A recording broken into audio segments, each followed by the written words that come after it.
Praise the lord. ఈరోజు మీకోసం జీవము గల దేవుని మాట. పేతురు రాసిన మొదటి పత్రిక 5వ అధ్యాయము 6వ వచనము. దేవుడు తగిన సమయమందు మిమ్మును హెచ్చించునట్లు ఆయన బలిష్టమైన చేతి కింద దీన మనస్కులై ఉండుడి. ప్రతిదానికి దేవుడు ఒక సమయమును నియమించి ఉన్నాడు. పంట పండుటకు, కాపు కాయుటకు ఒక సమయం ఉంది. సూర్యునికి ఒక సమయం, చంద్రునికి ఒక సమయం ఉంది.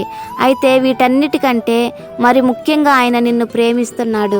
తల్లి గర్భంలో నీవు రూపింపబడక మునిపే నిన్ను ఎరిగిన ప్రభువు, నీ తల వెంట్రుకలన్నీ లెక్కించిన ప్రభువు నీవు కష్టకాలంలో ఉంటే నిన్ను మర్చిపోతాడా? నీ జీవితం అంతా ఆయన చేతిలో ఉంది.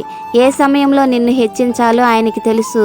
దావీదును, దానియేలును, యేసేపును తగిన సమయమందు ఆయన హెచ్చించాడు. వారు దీన మనసు కలిగి దేవుని ఎదుట జీవించారు. వారి పట్ల కనికరం కలిగిన ప్రభువు తగిన సమయమందు వారిని హెచ్చించి ఉన్నతమైన స్థానంలో నిలబెట్టాడు. వారి శత్రువుల ఎదుట వారిని గణపరిచాడు. అదేవిధంగా వారిని హెచ్చించిన ప్రభువు నిన్నును, నీ కుటుంబమును కూడా తగిన సమయమందు హెచ్చించి నీ పగవారి ఎదుట నిన్ను గణపరుస్తాడు. అంతవరకు నీవు దీన మనసు కలిగి ఆయన సన్నిధిలో కనిపెట్టి చూడు.